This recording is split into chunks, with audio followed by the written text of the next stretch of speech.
오직 예수. 할렐루야.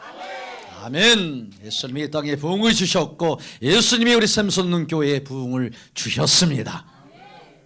부흥을 주께서 선포하셨기에 그 부흥은 반드시 우리 가운데 현상으로 나타납니다. 귀로 들을 수 있고 눈으로 볼 수 있고 마음으로 느낄 수 있도록 주님이 그 실체로 우리 가운데 나타나게 하시고 일하게 하십니다. 그 시작은 미약하였으나 나중은 창대케 되리라. 예수님의 그 모든 일들은 그 시작에 좀 미약한 것처럼 보여요. 약한 것처럼 보여요. 그러나 예수님은 창대케 하시는 분이십니다. 그분이 하늘의 미랄처럼 이 땅에서 연약한 모습으로 세상에서 아무 힘쓰지 못하는 그런 나약한 모습으로 고난받고 십자가에 죽으셨지만 그 예수 그리스도의 그 대속의 사랑과 은혜로 말미암아서 우리가 구원에 이루고 역사적으로 수많은 사람들이 그 예수로 인하여서 하나님의 자녀가 되었고 천국에 들어가는 이 놀라운 은혜를 입었습니다. 창대케 되었어요. 창대케.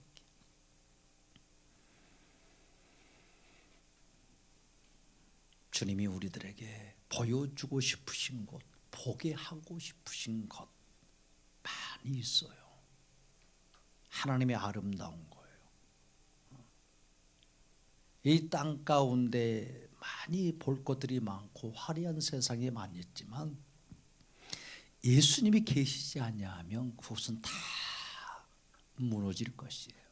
그래서 화려함 속에서 그 안에 고통이 있고 아픔이 있고 싸움이 있고 질투가 있고 시기가 있고 분열이 있는 거예요. 예수님이 임재하시는 곳, 예수님이 보여주고 싶은 것은 우리의 영혼을 시원케 만들고 우리의 마음을 기쁘게 하는 곳입니다. 왜요? 그곳이 예수님이 계시니까. 우리의 영혼은 그렇게 예수님과 이제 통할 수 있는 영혼이 되었어요. 왜? 예수의 영이 우리 가운데 있기 때문에. 여러분들 안에 다른 영이 아니라 예수의 영이 있는 줄로 믿습니다. 하나님이 아브라함에게 내가 내게 보여줄 땅으로 가라고 보여주고 싶은 그 땅 어디였다고요? 가나안 땅. 가나안 땅. 가나안 땅은 그러나 별로 가고 싶지 않는 땅이었어요. 사람들이 그렇게 살고 싶지 않는 땅. 갈대아 우르가 더 좋은 땅이었고 하란 땅이 더 좋은 땅이었어요. 문화와 문명이 발전했던 그곳. 그러나 하나님이 아브라함에게 보여주고 싶은 그 땅은 가나안 땅이었어요. 왜요? 장차 그곳에 하나님이신 그분이 여호와 구원자이신 그분이 성육신하여서 내려오실 그 땅이었기 때문에 그분이 걸으시면서 사역하실 그 땅이요.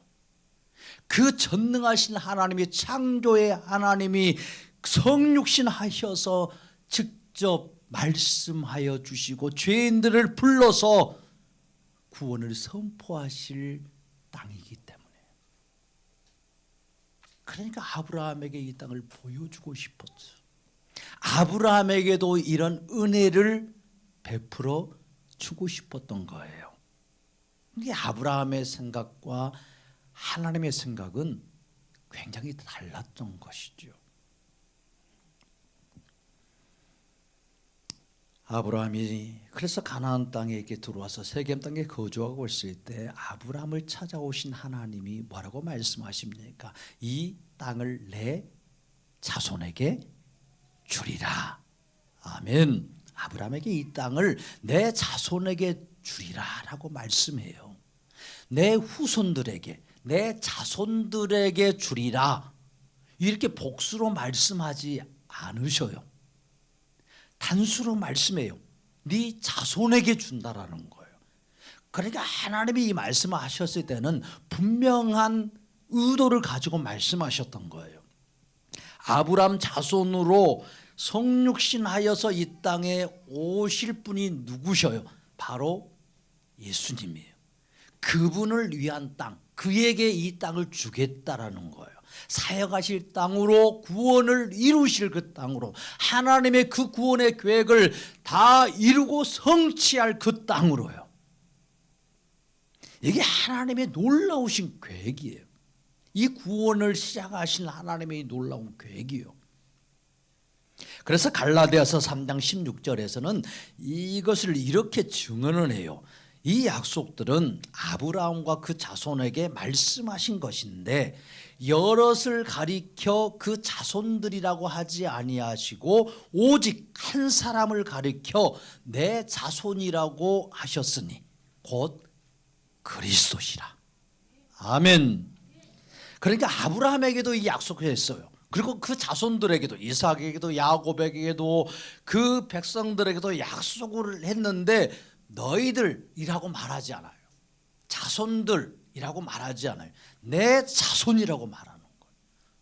그러니까 하나님은 항상 말씀하실 때 예수님을 중심으로 말씀하셔요.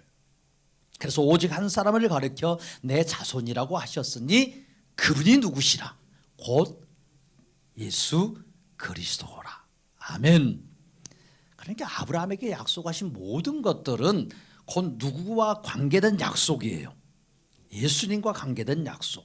누구로 인한 복이었어요. 예수님으로 인한 복, 오실 구원자로 인한 복. 예수님과 다 연결된 말씀이고 연관된 말씀이고 아브라함과 언약한 그 복도, 그 땅도 누구와 연관이 되어 있어요? 예수님과 연관된 언약이고 복이라는 말씀이에요. 장차 구원자로 오실 예수님과 연관된 약속이에요. 그렇기 때문에 그 약속으로 인하여서 아브라함이 구원을 얻는 거예요. 그래서 가나안 땅은 본래 축복의 땅이 아니었습니다. 젖과 꿀이 흐르는 그런 땅도 아니고 소돔과 고모라 성처럼 하나님이 유황불을 내려서 심판을 할 수밖에 없는, 심판을 받아 마땅한 죄악의 땅이었어요. 그런데 누구 때문에 이 땅이 젖과 꿀이 흐르는 땅이라고 불림을 받았습니까? 예수님이 오실 것이기 때문에. 그 생명의 젖과 그 꿀이 되시는 예수님이 오실 것이기 때문에. 누구 때문에 이 땅이 약속의 땅이라고 불림을 받았습니까? 그죠. 복되신 예수님, 구원자신 예수님이 오실 땅. 그래서 약속의 땅. 약속의 땅. 그래서 예수님의 이 약속은 절대 깨집니까? 안 깨집니까? 안 깨져요. 그래서 하나님의 이 말씀하시는 언약은 신실합니다. 신실해요. 이건 절대 그분이 말씀하신 것을, 이렇게 보여주신 것을 실행하지 않을 이유가 없고 실행할 수밖에 없으신 분이 하나님의 선하신 속성입니다. 여러분들을 사랑하신다라고 하나님이 말씀하셨으면 그 약속 반드시 지키시는 거예요.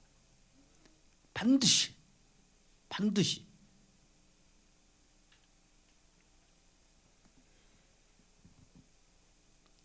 예수님이 임재하시는 곳이 그래서 축복의 장소이고, 예수님이 임재하여 그 마음에 자정하여 계신 그 사람이, 그 마음이 복받은 마음이고 복받은 인생입니다. 축복의 사람입니다. 여러분은 누가 뭐라고 해도 복받으셨어요. 축복의 주인공입니다. 누구 때문에요? 예수님 때문에. 예수님 때문에. 아멘. 그래서 아브라함에게 나타나신 하나님께서 이제 자신의 이름을 가르쳐 주었잖아요. 무엇이라고? 여호와라고. 여호와. 다 잊어버렸어요. 여호와 하나님이 누구신지, 하나님의 이름이 무엇인지도 몰랐어요. 다 우상을 섬기고 잡신을 섬기고 미신을 섬겼기 때문에 여호와의 이름을 들어본 적이 없어. 잊어버렸을 때 하나님이 이 세겜 땅, 이 더 내려와서 베델과 아이 사이 그 어떤 장소에서 여호와께 제단을 쌓아요. 그리고 여호와의 이름을 부르게 하셨어요. 자신의 이름을 계시해 주어요. 구원의 이름. 여호와의 이름을 부른 자는 구원을 얻으리라. 아멘. 그래서 구약의 백성들은 누구의 이름으로 구원을 받았어요? 여호와의 이름. 그 이름이 곧 신약에서 누구의 이름이기 때문에? 예수의 이름이기 때문에. 그래서 여호와의 이름을 부르는 거예요. 구원자의 이름으로. 그래서 아브라함이 이 베델과 아이 사이에서 이 장소에서 예배를 드려요. 그 땅이 어딘지를 정확히 몰라요. 또 알았으면 이스라엘 백성들이 또 그곳에 가서 제단 쌓고 그곳이 영험한 곳이라고. 꼭 인간들은 그래요. 그곳에 무슨 하나님을 만난 장소고 그러면 이제 그런 산에 올라가 가지고 이렇게 그 장소를 그냥 거룩한 장소라고 또 만들어 버려. 신의 산은 거룩한 장소겠어요 지금? 그냥 돌산이지 산이야. 그때 하나님이 임재하셨어. 그곳에 임재하셨기 때문에 그곳이 거룩한 산이지 지금도 거룩한 산이냐고. 그렇진 않아요.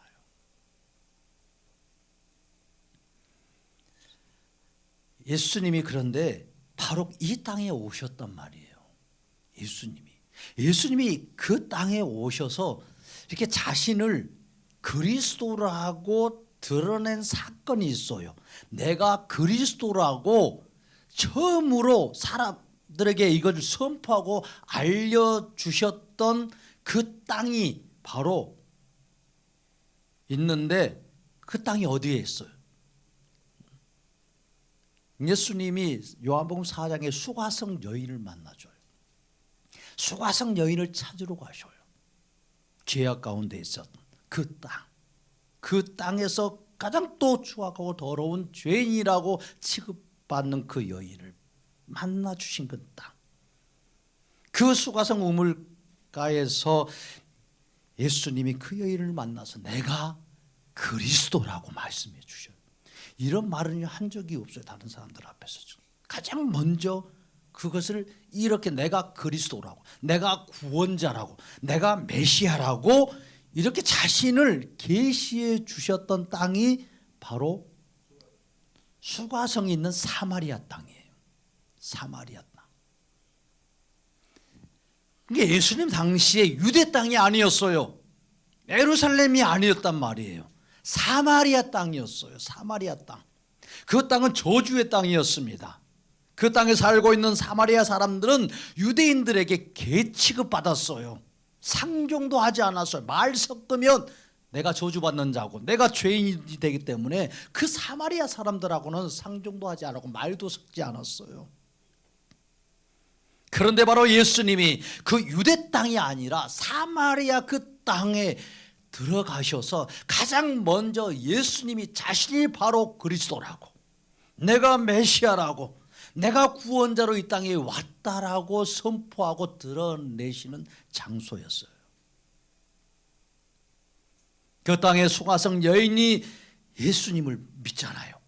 그리스도라고, 내가 그리스도를 만났다라고, 내가 저분이 바로 그리스도라고 뛰어들어가서 그 수가성의 사람들에게 내가 예수 그리스도를 만났다라고, 내가 구원자를 만났다라고, 와서 보라고 이렇게 외치고 선포했던 첫 장소요. 그게 사마리아 땅이에요. 그러니까 지금 아브라함이 이렇게 와서 가장 먼저 이렇게 여호와의 이름을 부르며 구원의 하나님의 이름을 부르며 제단을 쌓고 여호와의 이름을 불렀더라. 자기를 이렇게 계시해 주신 그 하나님이 여호와 하나님이요. 정확하게 그 땅에 오셔서 자기를 이렇게 증거하시는 거예요. 내가 그리스도라고. 이렇게 큰 구원자의 은혜를 입고 긍휼을 입은 자가 유대의 예루살렘 사람들이 아니었어요. 제사를 드리고 있었고 그 율법을 달달달 암송하고 암기하고 있었던, 그리고 율법을 지켜서 의롭게 되려고 애를 썼던 예루살렘 사람들이 아니었어요. 가장 천대받고 비참하게 살던 사마리아 땅에 구원자가 오심이 선포되었습니다. 그 중에서도 가장 더럽고 추악한 죄인으로 취급받던 이 그 수가성 여인, 남편이 5이 넘었어요. 그런 자에게 예수님이 자신을 선포해 주시는 거예요. 내가 그리스도라고. 내가 그런 죄 가운데 있어도 내가 너를 용서한다. 내가 너를 찾으러 왔다. 내가 너의 그런 추악하고 더러운 죄를 짊어지고 죽는다. 참 이렇게 예수님이 자기를 그리스도라고 이렇게 선포하시고 이렇게 드러내시고 하시는 일은 우연이 아니에요. 왜 수가성에 가셨을까? 그러니까 예수님이 지금 아브라함에게 보여주시고 싶어서 아브라함을 가나안 땅으로 이끄신 후에 구원의 이름인 자신의 이름을 처음으로 아브라함에게 드러내시고 여호와의 이름을 부르고 구원의 이름이신 여호와의 이름을 부르고 그 땅에 선포하고 아브라함을 하여금 경배하고 외치도록 하셨던 것처럼 예수님은 이 땅에 오신 후에 자신이 행하실 일을 이 구약에서 미리 다 보여주신 거예요. 그냥 예수님이 돌아다니신 게 아니에요. 그래서 성경을 이루시려고, 성경을 응하게 하시려고 예수님이 움직이셨고 말씀하셨고 일하셨고 사역하셨어요. 성경을 우리가 복음서를 읽어보시면 여러분들 그래도 한 30번은 나와요. 계속 반복해서 말씀을 응하게 하려고 이것을 행하였다라고. 이런 말씀은 구약의 그 말씀을 응하게 하시려고 말씀하셨다라고. 이런 기적을 행한 것은 성경을 응하게 하려 하심이라. 아멘. 그러니까 이 성경이 예수님에 관한 글이기 때문에 증언이기 때문에 이것이 이루어져야 되는 거예요. 이게 성취되었을 때 저분이 바로 그리스도구나. 저분이 그렇게 창세기부터 수천 년부터 우리를 위하여 이 구원을 예비하고 시작하시는 이 정말 눈에 보이지 않는 그런 작은 구원을 이렇게 시작을 해 오시면서 점점 자기를 드러내시고 이제는 그 실체로 오셔서 그 모든 것들을 이루심으로 구원자이심을, 그리스도이심을 스스로 증명하시고 대속을 이루시고 믿는 자에게 구원을 선포하시는 구원자가 되신 줄로 믿습니다. 우리는 그래서 예수를 믿는 거예요. 그냥 허공에 떠 있는 예수가 아닙니다. 그냥 상상 속에서 이런 분이 있을 거라고 이렇게 행하셨다라고 그렇게 그냥 상상의 나래를 펴면서 예수를 믿는 게 아니에요. 역사 속에서 실체 속에서 계속 일하여 오신 그분이요. 우리를 위하여 구원을 예비하시고 준비하시고 다 이루시고 성취하시며 말씀을 이렇게 다 완성하신 예수님이요. 그래서 우리는 추상적인 하나님을 믿는 게 아니에요. 실체의 하나님, 믿음의 실체이신 예수 그리스도가 우리의 믿음입니다. 아멘. 아멘. 예수님이 이 땅에 오셔서 그러니까 유대인들이 들어가기 싫어한 유대인으로 태어나셨잖아요. 그러면 사마리아 땅에 안 가셔야지. 그러니까 사람들이 비난했어요. 왜 예수님은 저 사마리아 땅에 들어가냐고. 저주받는 땅에 유대인의 남자로서 왜 사마리아 사람들과 이야기하냐고. 그 땅 사마리아 땅에 그냥 우연히 가신 게 아니에요. 이미 자신이 그렇게 행하실 것이라고, 그곳에서 그리스도이심을, 구원자로 오심을 드러낼 것이라고 말씀하셨기 때문에 이걸 응하게 하시려고요. 사람들은 정치적, 종교적으로 그 땅의 경계를 나누어 놓았어요. 자기들 마음대로. 그러나 예수님은 아브라함 때에 그 땅에 대한 경계를 이미 정하셨어요. 자신이 사역하실 그 땅을 다 정해놓으셨어요. 예수님이 사역하실 모든 장소들을 정하셨기 때문에 사람들의 시선과 사람들의 비난의 말에 전혀 상관하지 아니하셔요. 그 입에서 나온 그 말씀 다 스스로 이루시고 말씀을 완성하시고 구원자로 사역을 온전하게 행하시고 성취하십니다. 성경은 표면적으로 아브라함에 대해서 말하고 있는 것처럼 보이지만 예수님은 자기에 대해서 이렇게 성경 이면에 가득하게 자신의 사역과 성품과 하실 일들과 구원의 모습들을 다 집어넣으셨어요. 우리가 예수님을 보려고 하지 않기 때문에 보이지 않는 거예요. 구원자는 절대 하늘에서 떨어지지 않습니다. 위대한 모습으로 사람들이 생각하는 그런 시저처럼 알렉산더 대왕처럼 이렇게 나타나시지 않아요. 성경은 절대 그렇게 나타나지 않을 거라고 말씀해 주셨어요. 그럼에도 불구하고 사람들은 그 예수에 대해서 구원자에 대해서 관심이 없기 때문에 그런 사람을 구원자라고 여기는 거예요. 성경을 가지고 있어도 그래서 그 시대 사람들은 예수님 오셨을 때 그 시대 사람들은 알렉산더 대왕과 같은 그런 메시아를 기다렸던 거예요.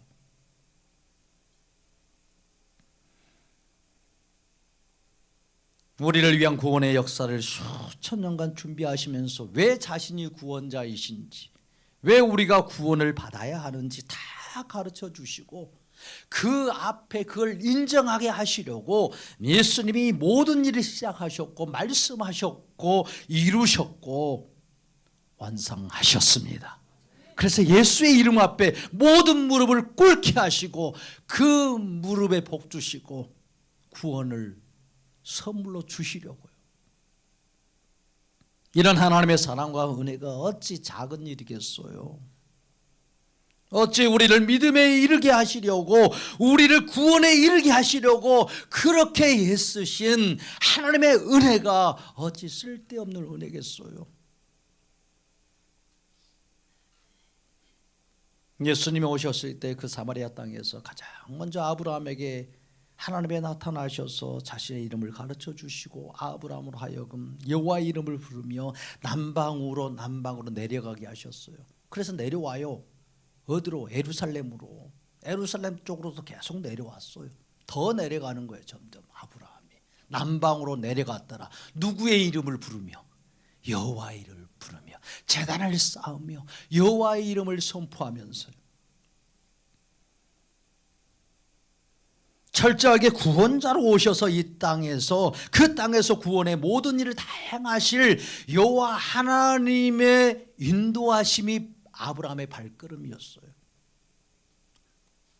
여호와 하나님의 역사입니다. 우리의 인생은 바로 모든 것의 시작이고 과정이고 결과이신 예수님의 전능한 손 안에 있습니다.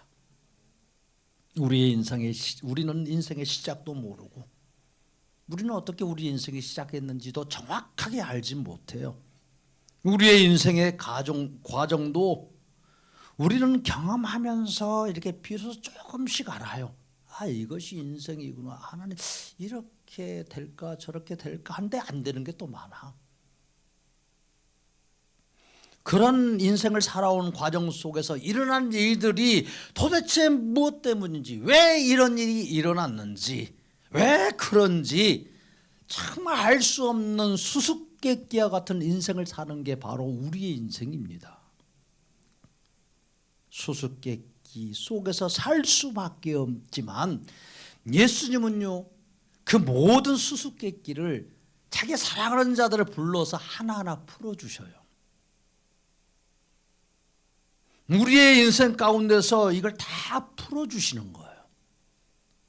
우리의 모든 과거, 현재, 미래까지도 풀어주시는 거예요.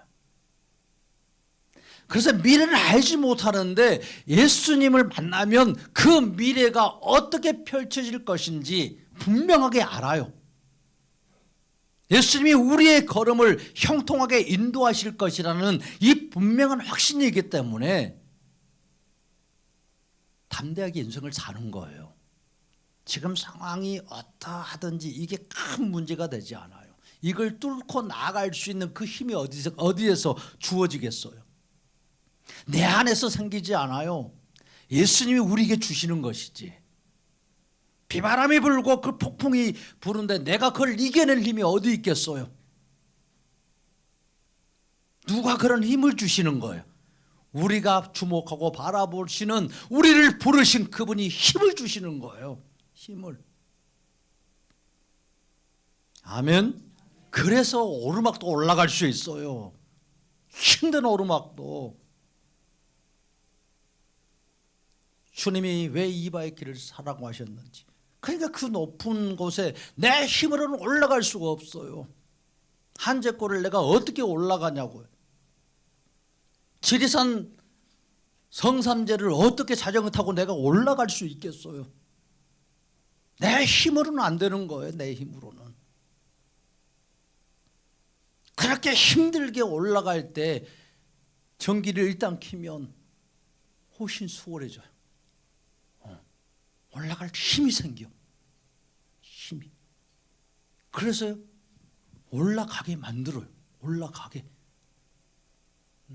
땀을 펄펄 흘리면서도 거기를 올라가서 그 저 아래 보이는 그 구례를 보여주시는 거예요. 그런 시원함을 주시는 거예요. 아, 우리의 인생은 이렇게 막힘이고 때로는 힘들 때 우리를 밀어주시는 분, 우리를 끌고 가시는 분, 예수님이시구나. 바람이 아무리 세차게 불어도, 때로는 비가 이렇게 철철철 흐르고 있어도 내 힘으로는 못 가는 거예요. 바이크를 타고 가면요, 그 엔진에 힘이 있으니까요. 때로는 주님이 그렇게 우리 인생을요, 자신의 등 위에 태워서 자신의 무릎에 앉혀서요, 그 때로는 환난의 길을, 힘든 역경의 길을 넘어가도록 역사하십니다. 이게 주님의 놀라우신 은혜입니다. 은혜요. 그렇게 예수님이 뭐라고 말씀하셔요? 광야의 길이, 너희들이 광야의 길 동안에 정말 힘들게 살았다고 이야기하지만 내가 너희를 어떻게 했다고?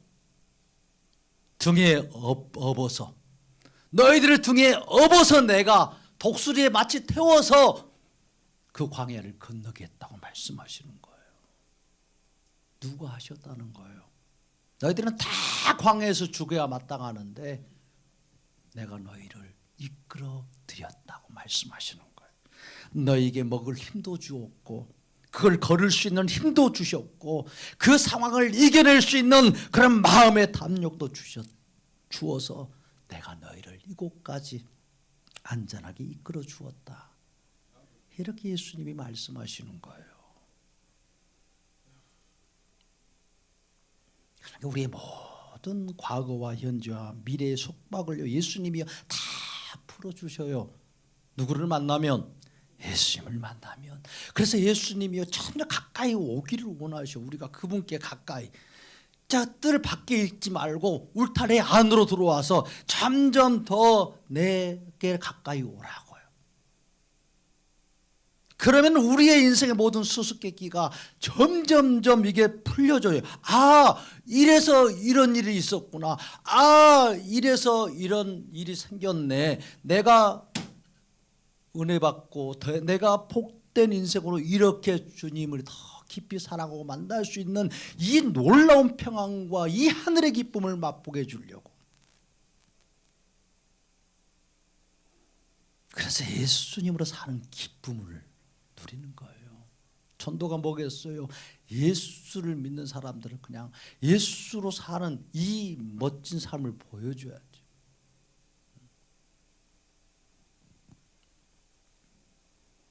말하지 않아도 하는 거예요. 말하지 않아. 여러분들 표정 보고 아, 예수 믿는데 맨날 인상 쓰고 다니고 짜증내고 그러면 그 예수를 누가 믿겠냐고.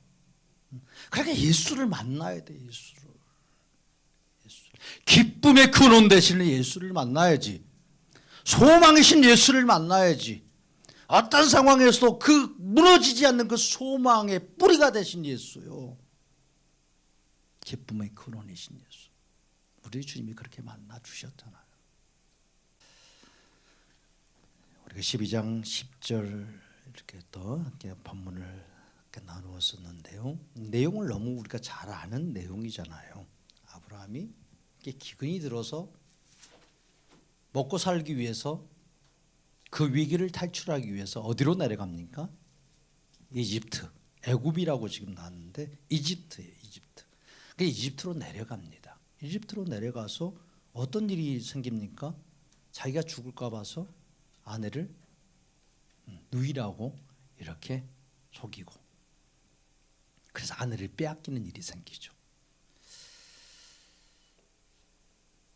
그런데 하나님이 개입하셔서 그 아브라함과 사례를 다시 그 속박에서 풀어줘서 가나안 땅에 올라가게 하셨다는 이런 내용이에요. 참 이런 내용이 왜 이렇게 이런 성경에 이런 내용이 기록되어 있을까?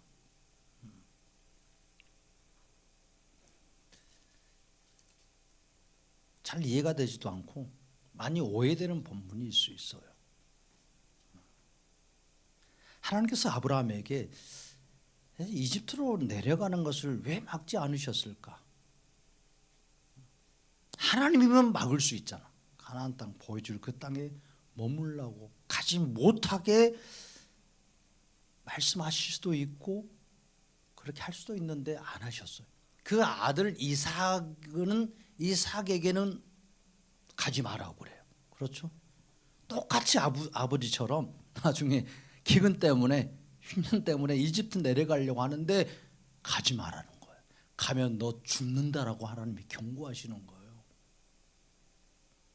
그런데 왜 아브라함에는 이렇게 내려가라고 그냥 아무런 막지도 않으셨을까? 근데 가서 뭐 또 잘 된 것도 없고.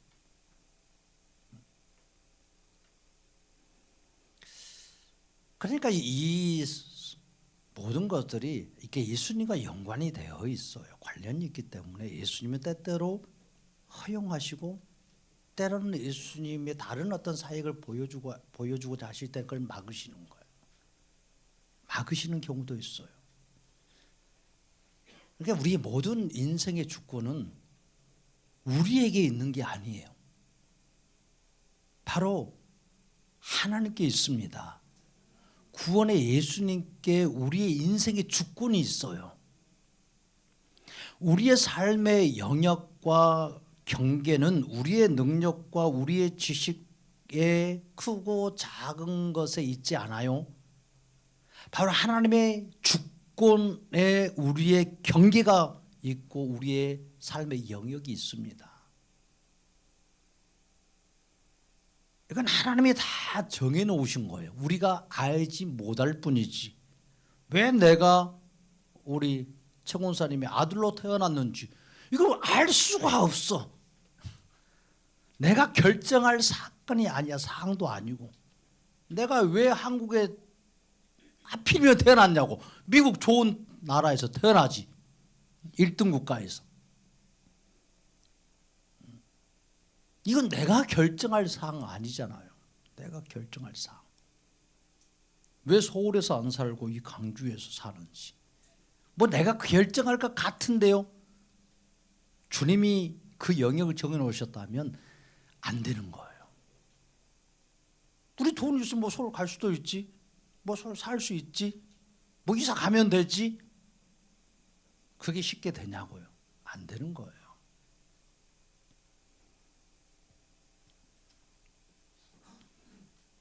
하나님이요 이렇게 다 정해 놓으셨어요.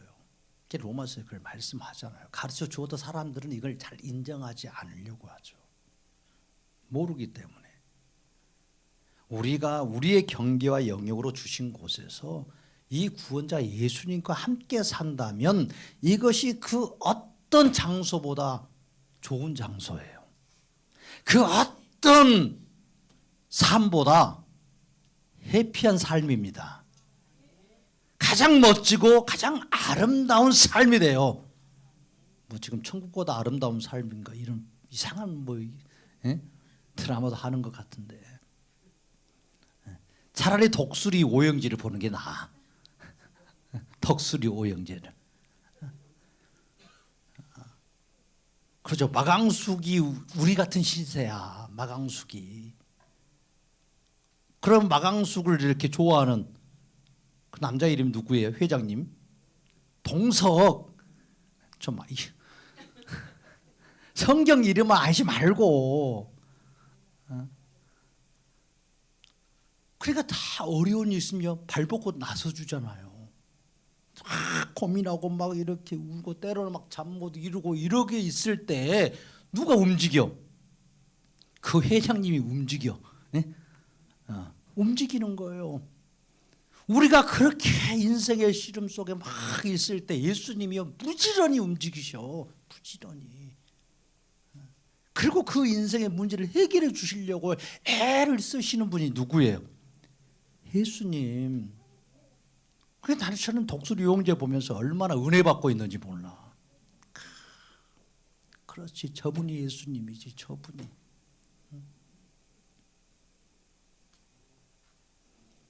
그러니까 이 마강숙의 인생이 얼마나 행복한 인생이에요. 비록 술도가에서 술 짓는 이런 인생이잖아요. 자기가 봤을 때는 그 회장님에게 안 맞아, 격이 안 맞아. 도무지 그 사랑 받을 수가 없어. 내가 그 회장님을 사랑한다고 해도, 좋아한다고 해도 자기는 사랑하고 싶은 마음도 쬐만큼 있는데 그 받아들이기가 너무 미안하고 자기의 모습을 보니까 안 되는 거예요. 누구를 위해서? 그 회장님을 위해서요. 이게요 똑같이 우리의 신부된 예수님이 우리를 신부 삼아서 그렇게 사랑해 주시는데 우리는 그런 마음인 거예요. 나 같은 사람은 그런 예수님의 사랑을 받을 자격도 없는데 어떻게 내가 예수님 옆에 신부 자리에 서냐고요. 이 구도가 정확하게 독수리 오형제 구도에 있어요. 구도에. 그러니까 그 회장님이 차동석이 다 이렇게 마강숙 식구를 다 돌봐주려고 애를 쓰잖아요. 미리 다 뭐가 문제인지 다 미리 말 안 해도 미리 다 알아보시는 거예요. 전능하신 그분이 모르겠냐고. 여러분들의 인생, 여러분들의 삶에, 여러분들의 자녀들의 인생, 그걸 모르시겠냐고.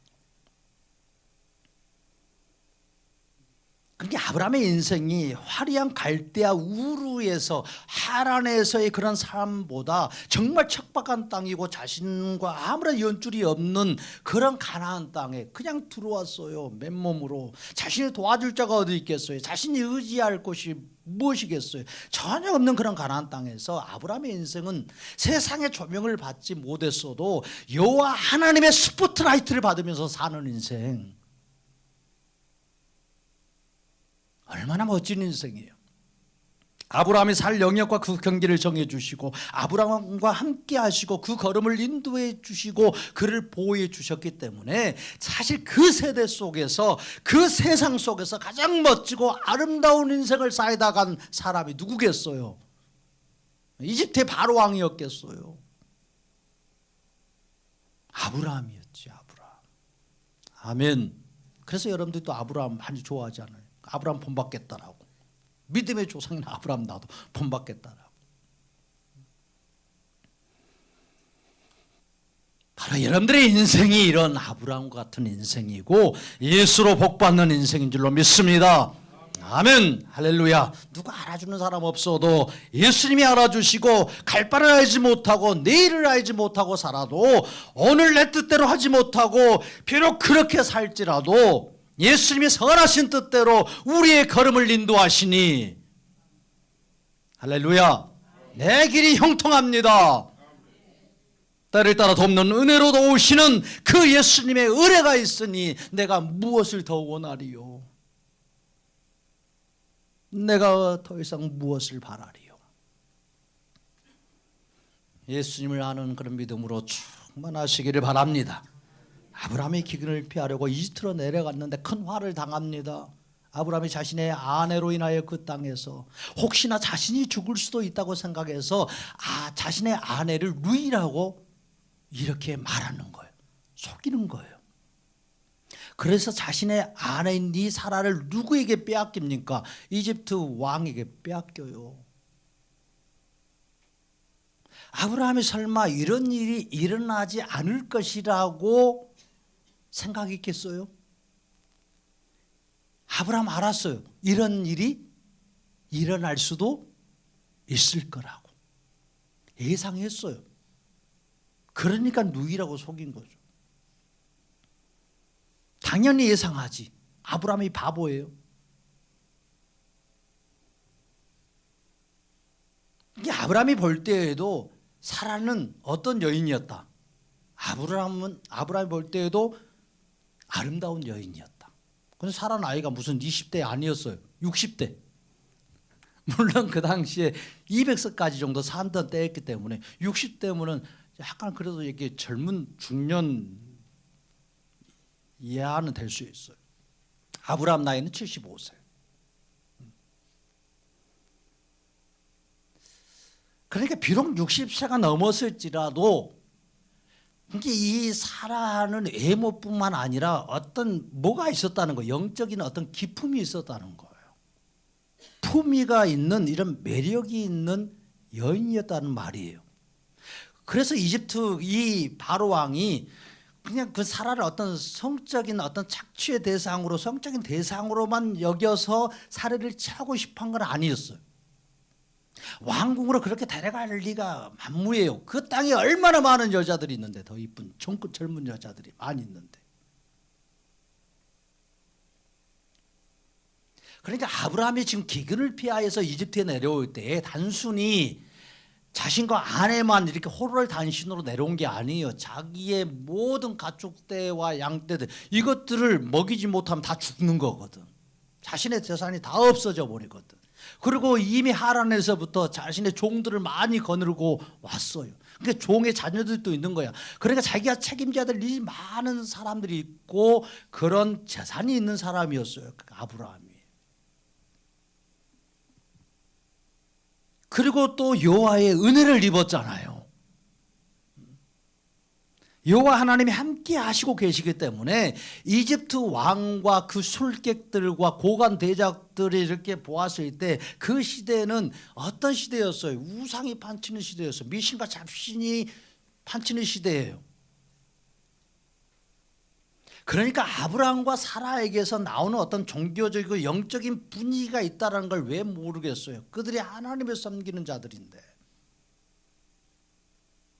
그러니까 아브라함과 이런 좋은 관계를 맺으면 종교적으로도 정치적으로도 서로 좋을 수 있다고 판단한 거예요. 그래서 그때의 왕들은 주로 정략적인 결혼을 많이 해요. 종교적이든 정치적이든. 그렇게 바로 왕이 이런 사례를 취하여서 그렇게 후궁으로 삼고자 했던 거죠. 자기 뭐 본부인으로 삼고자 했겠어요. 벌써 후궁들이 수십 명이 더 있는데 수백 명이. 그러니까 이런 연유로 해서 사라를 궁으로 끌어들이고 아브라함에게는 뭘 주어요? 대신 양, 소, 낙타 그리고 노비들까지 더 주는 거예요. 선물로 막 주는 거예요. 잘 관계를 맺어보자는 거지. 그런 어떤 영적인 자들에게 그런 제사장과 같은 사람들에게 그리고 축복받기를 원해요. 그러니까 이 높은 사람들은 잃을 게 많으니까 그런 데 쉽게 빠지는 거예요. 이렇게 아브라함이 기근을 피하여 하란에서 물과 불이 풍부한 하란에서처럼 물과 물이 이렇게 풍부한 이 이집트 나일강이 주변 이런 데서 살 수 있었던 거예요.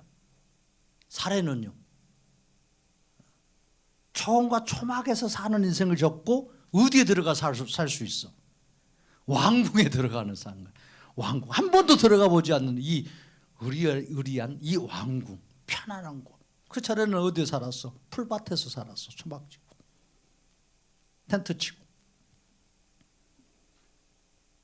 그러니까 화려한 왕궁에서 호의호식하면서 살 수 있는 이 길이 열렸어요. 좋았겠어요?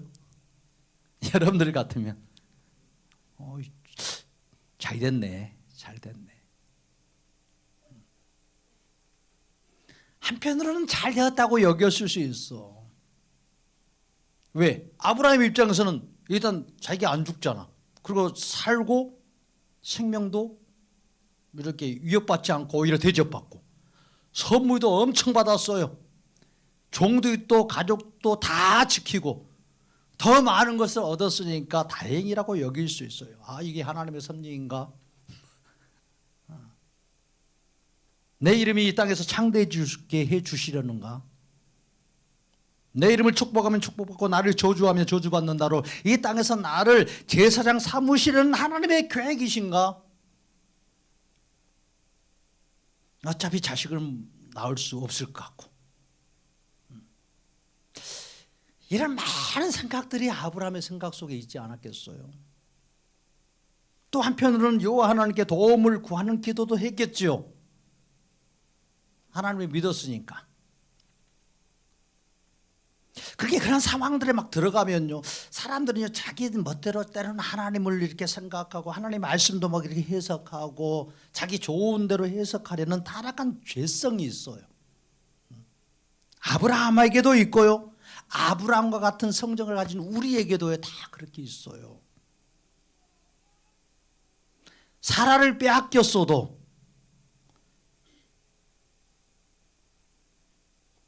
이게 사라를 자신의 부인이라고 해도 그 사라를 빼앗기 위해서 혹 자신이 죽을 수도 있다라고 생각하는 아브라함이 아내를 루이라고 하면 더 쉽게 빼앗길 수 있다는 걸 왜 몰랐겠어? 안 빼앗길 것 같아요? 그렇게 말하면 더 쉽게 빼앗기지. 근데 누가 살 수 있는 거야? 누가? 사례가 살 수 있는 거야? 내가 살 수 있는 거야?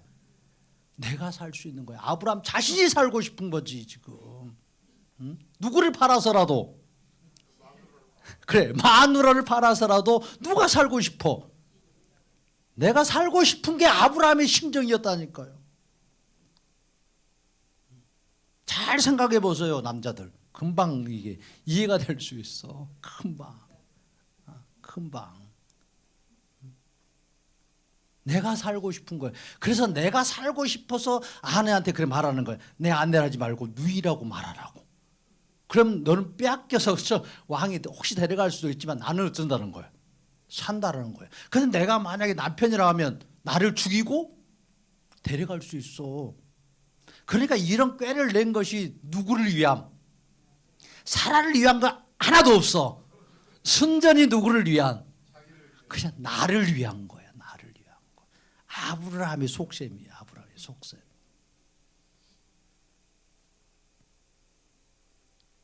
그러니까 아브라함은요, 사라보다 누가 더 중요한 거야? 내가 더 중요한 거지.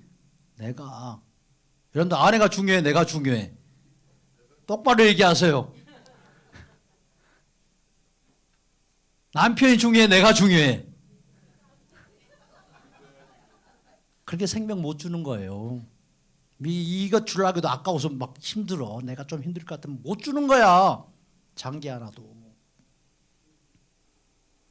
이게 타락한 인간의 본성이에요. 자기 자신이 중요한 거야. 내 생명이 중요한 거야. 아무리 은혜가 충만해도 결정적으로 자신의 생사의 그 갈림길에 서게 되면 가장 먼저 소중하게 여기고 중요하게 여기는 것이 자기의 생명이지. 일단 내가 살고 보는 게 중요한 거 아니에요? 그러니까 배신도 하는 거야.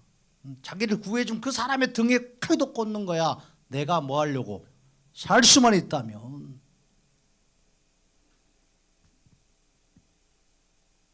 이게 타락한 인간의 본성이고 우리의 본성이에요. 우리는 이걸 인정해야 합니다. 주님 앞에서 인정해야 돼요. 아브라함의 처사가요, 얼마나 야비한지 몰라. 자, 따라서 합시다. 나는 야비한 놈입니다. 나는 진짜 야비합니다. 여러분들 야비하다고 이런 소리 들으면 기분 좋아요, 나빠요? 이제는 괜찮아져야 되는 거야. 괜찮아져야 돼. 누가 에이 야비한 사람 이러면 그래 나 야비해. 나 야비해. 이래야 화병이 안 나는 거예요. 여러분들 그런 소리 들어가지고 화병 나가지고 밤에 잠을 못 자. 어? 누구 손에? 내 손에야. 그러니까 내가 야비한 놈이라고요. 나는 야비한 죄성으로 사는 사람이라고 고백해야 됩니다. 누구 앞에서요? 예수님 앞에서 인정할 수 있어야 돼요. 순전히 내 생명 보존하기 위해서 사는 거예요. 예수님도 내 생명 보존하기 위해 있어야 될 뿐이고. 그러니까 아내를 누이라고 속이는 이런 꼼수를 쓰는 거예요. 결국 사랑하는 인간은요, 자신의 생명을 위하여 예수도 팔고 예수도 죽일 수 있는 거예요. 내 생명을 위하여 예수도 부인하고 버릴 수도 있는 것, 이것이 나의 정체성이라고, 나의 죄성이라고 고백해야 합니다. 나는 절대 내 목에 칼이 들어와도 예수님을 부인하지 않겠습니다. 이렇게 말하시는 분이 얼마나 많은지 몰라. 이런 교만한 믿음 버리시기 바랍니다. 어떻게 말해야 된다고? 예수님, 나는 야비한 놈입니다. 목에 칼이 들어오면 당장이라도 예수님을 부인할 수밖에 없고, 예수님을 저주하고 내 생명을 위하여 예수님 버릴 수 있는 그런 사람입니다.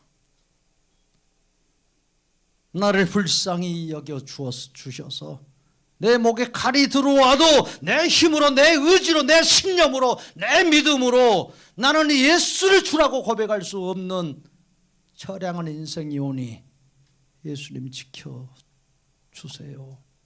예수님이 도와주세요. 목에 칼이 들어올 때 예수님이 대신 말씀해 주세요. 예수님 앞에서 이렇게 고백하는 거예요. 이렇게 기도하는 것, 이것이 예수님을 의지하는 기도이고 예수님을 믿는 기도입니다. 할렐루야. 그래서 예수님이 베드로를 통해서 다 보여주셨잖아요. 이미 샘플로 다 보여주셨어. 다 예수를 버릴지라도, 다 주님을 버릴지라도 나는 절대 주님을 버리지 않겠습니다라고 그렇게 호언장담하면서 자신의 믿음을 담대하게 외쳤던 이 베드로요. 내가 끝까지 예수님 책임지겠습니다. 여기 칼 보세요, 칼. 그런데 베드로가 며칠이 지나지 않아서 저 예수를 모른다고요. 저주하고 욕하고 예수를 부인합니다. 누가 물어봤는데 어떤 계집종이 지나가다가 저 예수 너 함께 다닌 거 아니야? 이를 뭐 죽인다고 말도 안 했어요. 그런데도 자신의 생명이 혹시나 이 말로 인해서 죽을까 봐, 잡힐까 봐서 예수님이 욕하고 저주합니다. 같이 3년이나 밥 먹고 따라다닌 이 제자가요. 바로 이게 우리의 모습이지 옆에 앉아있는 사람의 모습이 아니에요. 누구의 모습? 내 모습이라고. 내 모습. 내 모습. 다른 교회 성도의 모습이 아니에요. 내 모습이지. 아브라함의 속마음의 예상대로 사례를 빼앗겨요. 사례만 불쌍한 거지. 아브라함 아내만 불쌍하게 된 거예요. 그럼 누구가 이 모든 것을 다 보고 판단하고 개입하십니까? 하나님이요. 여호와 하나님이 아브라함을 부르고 사례를 불러서 그 후손을 통하여서 자기가 지금 오시겠다라고 부른 자들이에요. 그게 그 책임이 누구께 있어요? 보호하실 책임은 예수님께 있어요. 다 허튼 듯 해도 예수님이 그냥 개입하셔서 이걸 바꾸시는 거예요. 이 상황을. 여호와 하나님, 구원의 하나님이 구원의 이 손길을 펼치십니다. 연약한 아브라함도 지켜주시고 자기가 전혀 보호할 수 없는 이 사라도 지켜주실 분은 하나님밖에 없어요. 구원의 하나님, 여호와 하나님 밖에 없습니다. 그렇게 구원의 하나님이신 여호와께서 친히 이 구원의 역사를 그 이집트 땅에서 바로의 손에서 자기 사랑하는 아브라함과 사례를 빼내시는 거예요. 그래서 다시 가나안 땅에 들어가게 하십니다. 이런 방법은요 다름이 아니에요. 여호와께서 아브라함 사례의 일로 바로와 그 집에 큰 재앙을 내립니다. 어떤 재앙인지 이거 다 구체적으로 나오지 않아요. 하여튼 무서운 재앙이었던 것 같아요. 이집트 바로 왕 정도면 그가 신의 아들로 칭함을 받고 있는 자였고 종교적인 술객들, 술사들, 책사들 옆에 다 두고 있었어요. 그러니까 자신의 집에 내린 재앙이 왜 이런 일이 일어났는가 안 물어봤겠어요. 다. 그러니까 자신의 집에 내린 재앙이 다른 이유가 아니라 이 아브라함과 그의 부인 사라의 일로 자신의 집에 큰 재앙이 내렸다는 것을 금방 그냥 감이 오는 거예요. 직감이 오는 거예요. 그리고 술객들도 술사들도 막 그렇게 말하는 거예요. 그러니까 지금 성경은 무슨 재앙인지에 대해서 이렇게 이게 말하지 않아요. 왜? 이게 계시가 지금 숨겨져 있기 때문에. 나중에 출애굽할 때 더 그런 10가지 재앙들이 나타나요. 상당히 심각한 재앙이고 바로와 그의 술객들도 심상치 않는 일이라고 여길 수 있는 재앙인 것은 분명해요. 영적인 그런 분위기가 느껴지는 아브람과 사례 때문이라는 것, 왕도 술객들도 직감할 수밖에 없도록 하나님이요 기가 막히게 역사하셔요. 그들의 허점이 무엇인지를, 그들이 뭘 두려워하는지를 하나님은 잘 알아요. 저 인간이 뭘 두려워하는지, 뭐가 문제인지, 어떻게 하면 그 인간을 굴복시킬지 하나님 그분이 모르시겠어요.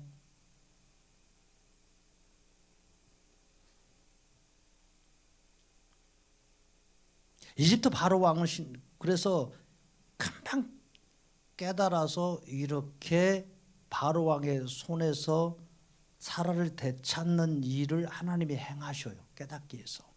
그러니까 아브라함이나 사라가 스스로 그런 속박에서 그런 위기 상황에서 자신을 구원할 힘이 전혀 없어요. 누구만이요? 구원의 하나님만이. 구원의 하나님만이 건지실 수 있습니다. 오직 여호와의 손길만이 구원을 베풀 수 있습니다. 하나님은 여러 가지 일들을 하시는데 구원의 하나님이라고 지금 말씀하신 그분이 이런 구원에 자신이 도무지 자신의 생명을 지킬 수 없고 아내의 생명도 지킬 수 없는 그런 땅에서 하나님이 개입하셔서 그 구원을 이루시는 거예요. 그 생명을 보호하고 지켜주시고 다시 가나안 땅으로 올라가도록 만들어주시는 거예요.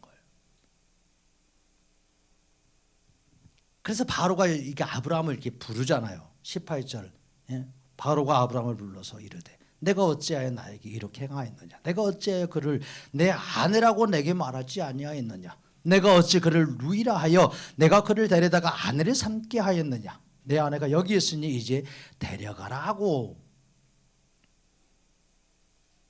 이집트 바로 왕이 한낱 족속이 가장인 아브라함에게 정말 이렇게 호통치고 있는 모습이 보입니까? 막 따지고 있는 것처럼 보여요? 그렇잖아요. 아브라함에게 무슨 호통은커녕 지금 이렇게 말하는 거예요. 아니 형님, 아브라함 형님 왜 이렇게 했어? 왜 나를 이렇게 속여가지고 내가 큰 일을 재앙을 당할 뻔하게 만드냐고. 그냥 형님이, 아브라함 형님이 아내라고 말했으면 그냥 좋게 내가 머물게 할 것인데 왜 그렇게 거짓말 해가지고 상황을 이렇게 복잡하게 만드시냐고. 아이고, 이제 내가 준 이 선물 다 가지고 아브라함 형님 올라가세요. 그냥. 지금 사실 이렇게 이런 뉘앙스로 말하는 거예요. 내 이놈 하면서 이렇게 호통치는 거 아니에요.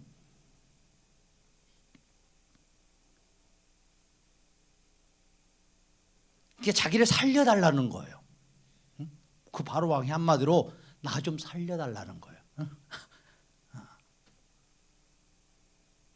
이런 뉘앙스로 이런 어투로 지금 이걸 말하고 있는 거예요.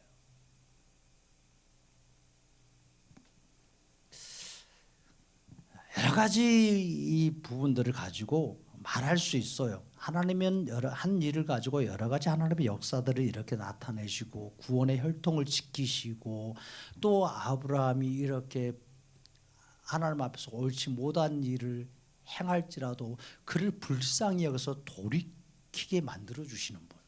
그리고 다시 그 상황을 이렇게 해결하시고 하나님의 그 뜻을 다시 이끌어가도록 역사하시는 그 하나님의 섭리, 하나님의 이 구원의 계획들을 다 보여주시기도 합니다. 그런데 왜 성경에 이런 일들을 이렇게 굳이 세세하게 또 기록하고 있을까? 예수님은 모세에게 이런 내용을 굳이 세세하게 말씀해 주시고 기록하게 하셨을까? 지금 모세가요, 이걸 지금 하나님께 지금 다 듣고 있어요.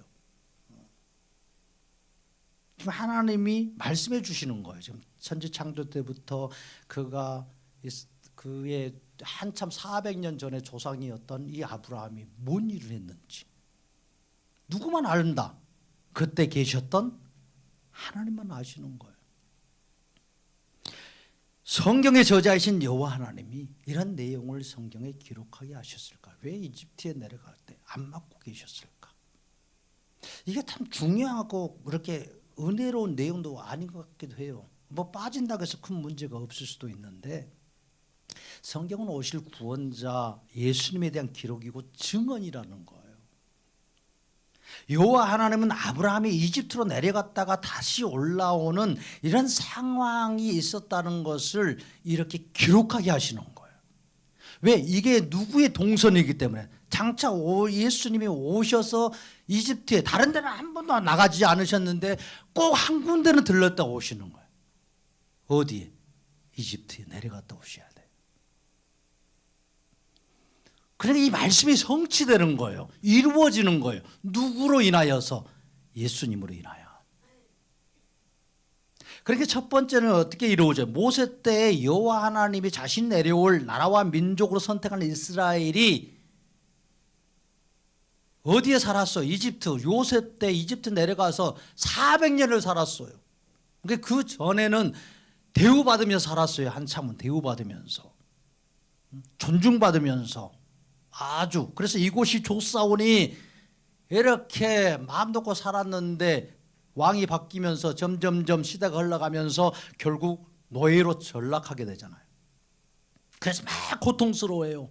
그때 좀 하나님, 그 아브라함의 하나님을 기억해요.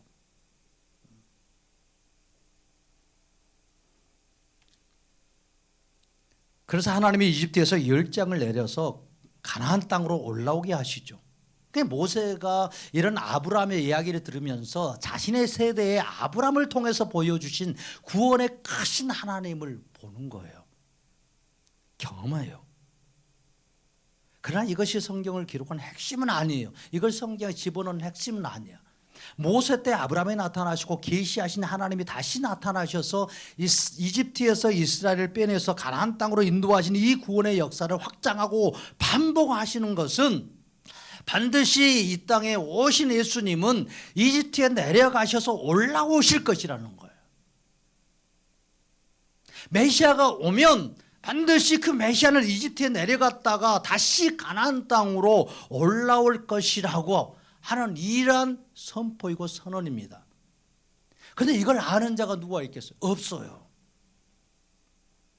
그 시대에 살고 있었던 어떤 자도 메시아가 오면 이집트에 내려갔다가 살다가 올라올 것이라고 이렇게 생각하면서 메시아를 기다리는 사람 한 사람도 없었어요. 그러나 이러한 창세기의 계시대로 성육신하여 이 땅에 아기로 오신 예수님이요, 그 예수님이 이집트에 내려가시는 거예요. 이집트로. 아기였을 때. 누구의 핍박을 받아서? 헤롯이 죽이려고 해요. 메시아가 나왔다고 그러니까. 누구부터 죽이겠어요? 자신도 아기이신 예수님도 죽겠지만 부모인 요셉도 다 죽는 거예요. 그러니까 이 예수님이 비록 아기로 오셨어도 그분은 누구세요? 하나님이십니다. 그분의 본체는 하나님이세요. 자신의 부모인 요셉과 마리아를 보호해주고 살려주시기 위해서 헤롯의 칼을 피하여 이집트로 내려가는 거예요. 이집트로. 마치 요셉과 마리아가 아기 예수를 품고 이집트로 내려가는데 실상은 누가 품고 지금 이집트로 내려가는 거예요?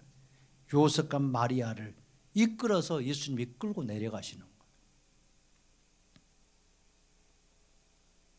그렇게 해서 이집트로 내려가서 수년을 살다가 다시 베들레헴이라는 곳에 오지 아니하고 낳았던 곳으로 오지 아니하고 어디로 갑니까? 나사렛이라는 곳에 가서 사시는 거예요. 그래서 마태복음은 이 사건을 그렇게 성경으로 증언하는 거예요. 요셉이 일어나서 밤에 그 아기와 그의 어머니를 데리고 애굽으로 떠나가 헤롯이 죽기까지 거기 있었으니까 수년을 그곳에 살았어요. 수년. 얘는 주께서 선지자를 통하여 말씀하신 바 내 아들을 애굽에서 불렀다 함을 이루려 하심이니라. 그러니까 호세아에 있는 그런 말씀들을 직접 인용하여서 예수님이 이집트로 내려갔다가 올라온 이 사건이 성취되었다라고 증언하고 있어요. 성경은. 그러니까 아브라함이 이렇게 기근을 피하여서 자신의 생명을 지키고자 이집트에 내려갔듯이 이 땅에 오신 구원자 예수님은 베들레헴에서 아기로 태어나신 후에 그 땅에 오신 구원자도 모르고 그 구원자를 죽이려는 구원자에 대한 전혀 지식이 없는 기근이요 기갈이고 그 땅을 피하여서 이집트로 잠깐 내려가셨어요. 그리고 다시 가나안 땅으로 올라오신다는 것을 이렇게 미리 가르쳐 줍니다. 메시아가 와서 그 가나안 땅에서만 살았으면 예수님은 메시아가 아니에요. 반드시 갔다 와야 되는 거예요. 아브라함이 이집트에 살았던 것처럼 이스라엘 백성들이 이집트에서 잠시 그렇게 또 살았던 것처럼 구원자로 오신 예수님께서 왜 예수님이 이 땅에 성육신하여 아기로 탄생하였을 때 하나님의 그 전능한 손이 그 헤롯을 심판하지 않고 그 베들레헴에서 그 예수님을 지켜주지 않고 그 땅의 아기들을 지켜주지 않고 헤롯에게 피하게 하셨을까? 그런 무능력한 하나님이 어디에 있을까? 무능력한 아기의 모습으로 헤롯 왕을 피하여 이집트로 내려갔는지 우리는 그런 이유에 대해서 정확히 알지 못해요. 그러나 창세기는 이렇게 오실 구원자의 모습을 미리 보여주고 있습니다. 예수님은 이 땅에 오셔서 성경을 그대로 다 이루시고 그 구원을 시작하신 대로 구원의 모든 과정과 구원을 다 성취하시고 완성하십니다. 그러니까 예수님은 어떤 말을 하시는 것도 어떤 행동을 하시는 것도 성경을 이루려고 하신다고 말씀하셨어요. 구원자라 함은 성경을 이루어야 합니다. 어떤 자가 내가 구원자라고 하는 사람들 많이 있어요. 내가 메시아라고 내가 예수라고 말하는 사람 많이 있어요. 자기들의 성경을 다 이루었냐고요. 이게 성경을 이루지 못한 자는요 절대 구원자가 될 수 없어요. 그러니까 하나님이 이렇게 만들어 놓은 거예요. 다 자기가 구원자라고 메시아라고 할 사람들이 그렇게 적그리스도들이 우죽순으로 생겨날 줄 알았기 때문에 그래서 촘촘하게 성경을 기록하게 하시고 이 성경을 지금까지 보존하게 하셔서 구원자가 도대체 누구인지를 증명하고 증언하게 하신 거예요. 그게 다른 이름의 구원자가 있어 없어요? 없어요. 구원을 시작하시고 성취하시고 이 성경을 다 이루시고 말씀하신 대로 행하신 분이에요. 그분이 우리가 믿는 예수 그리스도이십니다. 아브라함으로서는 어쩔 수 없이 기근 때문에 먹고 살아야 되고 자신의 가축들이 죽이지 않고 자신의 종들을 먹여야 될 그 책임도 있으니까 기근을 피하여서 당분간 이집트 나일강 근처로 옮기는 것이 지혜롭다고 생각할 수 있습니다. 그의 아내를 빼앗기는 그런 일도 겪게 해요. 그러나 하나님은 그 아브라함을 불쌍히 여기시는 거예요. 그래서 사례를 불쌍히 여기시는 거예요. 아브라함과 사라의 혈통을 통해서 구원자로 오셔야 되기 때문에 여호와 하나님은 아브라함의 실수에도 불구하고 아브라함의 아내를 찾아서 되돌려 주시는 거예요. 야비하지만. 그러니까 하나님의 이 긍휼하심, 예수님의 이 긍휼하심이 얼마나 큰지 몰라요. 아브라함의 아내인 이 사례를 찾아서 다시 아브라함의 품에 돌려주셔요. 이렇게 아브라함처럼요 자신의 아내를 절대 권력자에게 빼앗긴 사람이 한둘이겠어요. 역사상으로 보면 엄청 많아요. 우리 조선에도 뭐 고구려 시대에도 우리나라 이 한반도 땅에만 해도 이런 불의한 일들이 수없이 많았어요. 절대 권력자들의 왕에게 자기 부인을 빼앗기는 일들이요. 심지어 부인을 바치는 일들도 허다했어요.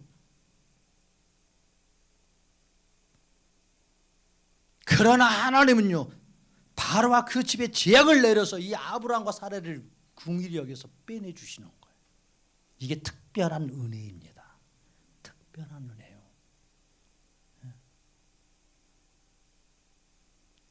여러분들은 특별한 은혜를 입었습니다. 정말 하나님의 특별한 은혜를 입었어요.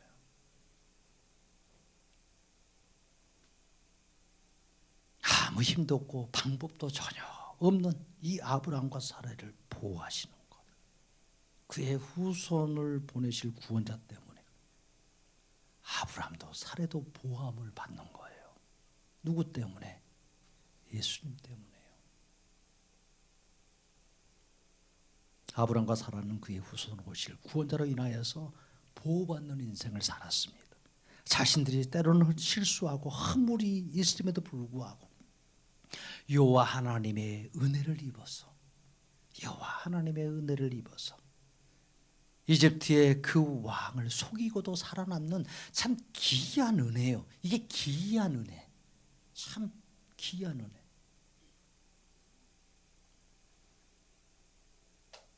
그러니까 이것은 아브라함에게 나타나신 여호와 하나님, 곧 이 땅의 구원자로 오셔서 우리의 허물과 죄악으로 인해서 죽어 마땅한 일을 수없이 우리는 행하면서 살지만 그렇게 우리 자신도 속이고 야비한 놈으로 우리는 이 땅에서 때로는 그렇게 살아가지만 구원의 하나님의 한량없는 은혜로 말미암아 우리의 생명이 보존되어지고 기이한 하나님의 그 때를 따라 돕는 은혜로 사는 것이 바로 성도의 삶이고 성도의 인생입니다.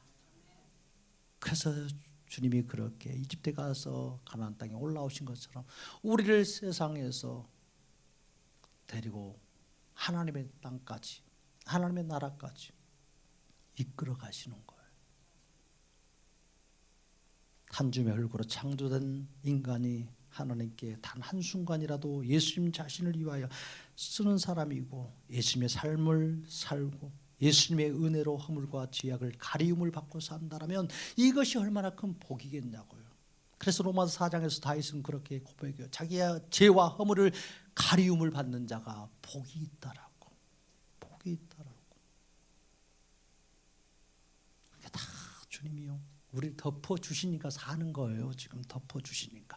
우리의 실수와 허물과 우리의 죄악을요 다 드러내 보세요. 살자가 한 사람도 없어요. 살자가. 주님이요 다 그걸 덮으시는 거예요. 덮으시는 거. 덮으시는 거.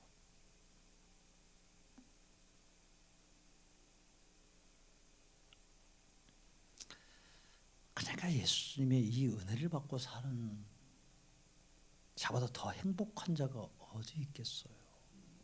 어디 있겠어. 이 사람보다 천국에서 큰 자가 어디 있겠어요? 없어요. 없어요. 우리는 세상의 기준으로 사는 자가 아니라 예수님의 기준으로 사는 거예요. 우리는 때때로 예수님을 팔아서라도 내가 흥하게 되고 잘 되고 성공하려는 그런 망할 짓을 서슴없이 해요. 야비한 짓을 서슴없이. 이것이 타락하는 우리의 실체이고 본성입니다. 예수님을 사랑해서 나를 구원하신 예수님의 사랑이 너무 크고 감격스러워서 막 영혼을 막 전도하고 그러는 것이 아니라 상급받기 위해서 전도하고 상급받기 위해서 때는 봉사하고 천국에서 더 좋은 아파트에 살고 더 큰 고을의 권세자로 살고 싶어서 전도하고 봉사하고 기도하고 참 이거는요 가룟 자처럼 예수님 팔아서 잘 때 보고자 하는 그런 야비한 속셈이에요. 이것이 무슨 우리의 영혼의 유익이 되겠으며 우리의 마음의 유익이 되겠습니까? 세례요한처럼 예수님을 전하고 광야에서라도 예수님을 선포하고 구원자를 선포하고 그 예수님을 증언했을 때 모든 세례 요한의 제자들이 다 예수님께로 다 갔을지라도 나는 쇠하는 것이 맞고 저 예수님만 흥하면 됩니다 라고 이렇게 고백하는 거예요.